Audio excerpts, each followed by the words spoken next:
At 11 with me, Tracy from Sun Spiral. I hope it's also lovely and sunny where you are. It's beautiful here, and I actually managed to get Ben out for a walk along the quay at 7 o'clock this morning, which is no mean feat. So a good day so far. So thanks for joining. What I'm going to be doing today is just a quick session, really, just to talk a little bit more about the topic from Monday's podcast, and also to share a little hint for use on of managing your CV on LinkedIn. So if you've already listened to the podcast from Monday, you'll know a little bit about this topic already. But when I recorded the podcast, it was really about asking and answering the question of whether the CV or the resume is dead, whether recruiters are still using that kind of format, or whether things like sort of unconscious bias and the potential for fraud has kind of made it so that employers are looking at completely different ways of managing their recruitment process. And I sort of talked through the fact that CVs aren't really dead, but they're being used more in addition to other formats rather than just as an individual topic. So some recruiters are still using them as the first port of call alongside other things, and others are looking at CVs a little bit later on in the process. And what I talked about in Monday's episode was really around enhancement to CV. So still making sure that your CV is accurate, up to date, all those kinds of things, but also making sure that you've got a really good covering letter that you can submit in addition to your CV, and also to be well prepared for things like initial assessments. So sites like Indeed tend to use these. So when you're uploading your information, it might ask you half a dozen additional questions, which aren't always mandatory. You can sometimes sneak through without answering them, but a lot of recruiters won't even read your CV if you don't bother to answer those questions. So it's making sure that in addition to just whizzing your CV off, you're also very conscious of all the other things around that. And one of the reasons for this that we talked about was that when we did the webinar last week, Angie and I were talking about how recruiters are very much recruiting for attitude over skills these days, because the idea is that you can train people for skills, but attitude is relatively fixed. So you want to take on someone that you know's got those positive attitudes that you can train, rather than taking on a skilled person with a poor attitude that's going to sort of cost you more in time and money to try and manage, and potentially eventually manage out of the business. So this recruiting attitude over skills is a good thing. However, as a potential employee or as a job candidate, it can be quite difficult at this first initial stage to demonstrate those attitudes and behaviors that you want to. You can't just write into your CV, I have a great attitude, because that's just words. It doesn't mean anything.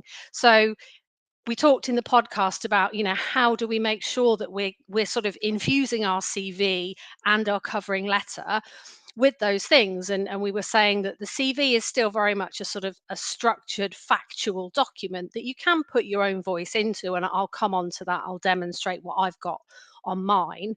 But also, you can then use your covering letter to back those things up. So you would use the job description, the advert, anything where those kind of positive attitudes are outlined. You can use your covering letter to go into more detail. So if, for example, you're applying for a customer service role, your CV will outline the factual things that you did, but then you can use your covering letter to say, why you enjoyed it, what sort of attitudes you brought, what, why you chose that kind of route, meeting customer needs, all that kind of thing. You can tie that in through the covering letter, so that your covering letter essentially brings your CV to life.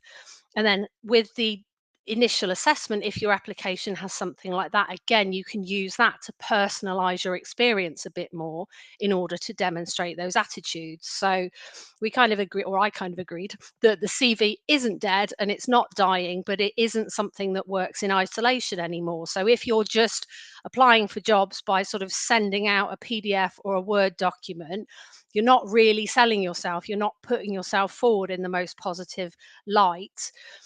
make sure that you're tailoring your CV to the jobs you apply for, but you're also tailoring your covering letter. And that tailoring works even better within a covering letter because you can make it much more personalized. So, what I'm going to do is I'm going to share my LinkedIn profile just to give an example of how I've personalized my language a little bit around my profile. Now, I appreciate that I talked about personalizing a CV. Obviously, you've got to be quite careful that your CV matches up with your online presence, because if you're tailoring your CV so hard that it looks so different to your LinkedIn profile, and then someone, a potential recruiter looks at your LinkedIn profile and it bears very little relation to your CV, obviously it looks inauthentic, doesn't it? So it's making sure that you're sort of keeping that sense of authenticity. So I'm going to hopefully bring up my LinkedIn profile now. So hopefully you can see that. Um, so what I've done with mine, and to be fair, I think that there is some room for improvement here, but what I was going to bring most attention to was this about section, and how that's almost like a personal summary that you would have at the beginning of your CV. So that is an area on your CV that you can potentially tailor quite nicely to the kinds of roles that you're applying for, and draw out your experience in a lot more detail. Now mine is quite factual, and again, as I said, I think I do need to do a little bit of work on that. I learned a term yesterday. I was reading a book and it brought up the concept of a word salad, and I really liked that as a thing. So a word salad, it's a bit of a derogatory term really for when you're using sort of overly fancy terms and kind of mixing lots of terminology together.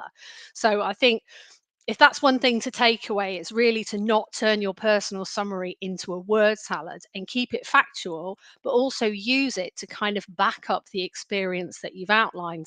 Now, on mine, talk very much on my CV and my LinkedIn profile, which is very similar, and I'll come on to why shortly.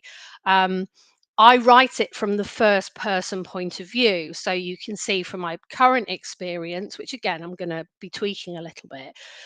My role is I do this. And then for my previous roles, so there's when I was a personal tutor at the college, I talk about what I was responsible for, that I was part of a team. So those kind of team elements and those kind of skills based things are all there and they're all clear. So what I could potentially do is use my personal summary or my about section to give more detail to those kinds of skills, to make my attitude to those things more apparent.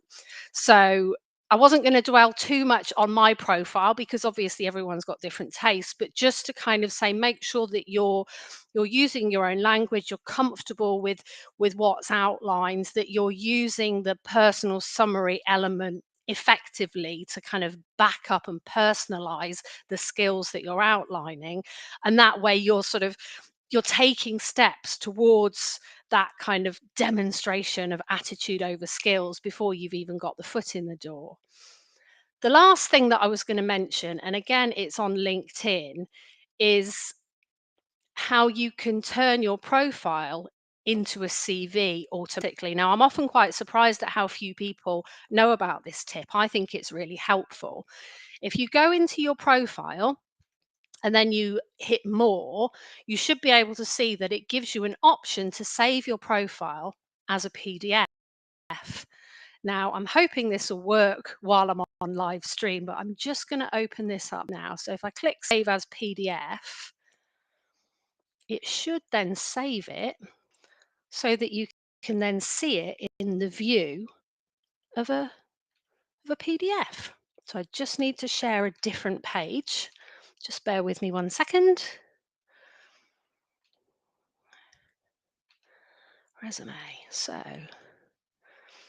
So you should see now that the information that was on my LinkedIn page is now shown in the format of a resume. Now it's quite LinkedIn heavy, so it's got my email, it's also got my LinkedIn profile. So it's probably clear to employers who know that that's what you've done. But actually, I don't see that to be a problem really. Um, because it's giving that summary, it's outlining your experience, it's outlining your education. So it is, to all intents and purposes, a CV, which is what you want. Now, as I was saying, that CV is really that factual statement. So again, it doesn't go into those details of sort of personalizing and showing what your attitudes and behaviors are. So you still need to have that covering letter. So it's really just one step in the process. But I think that's a really useful tip to be able to use. And I have used that when I've applied for jobs and got interviews off the back of it as well. So I know that it is a useful format. So that's all I wanted to talk about today. Again, thank you for joining.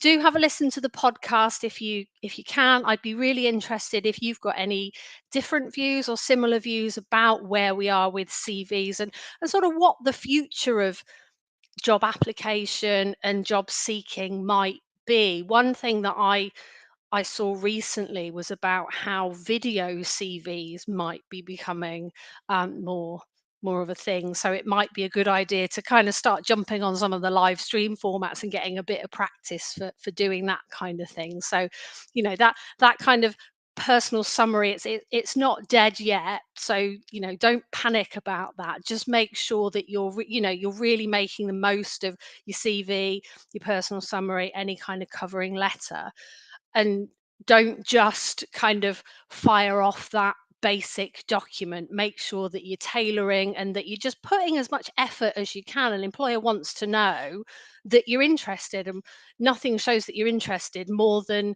being able to see that you've been through the job description. You don't have to parrot the language, but if you can show where there's a marriage between you and the requirements of the job, then it's all to the good, really. Anyway, I'm going to get back out in the sunshine now. Thanks for joining. I'll be back next week and take care. Bye.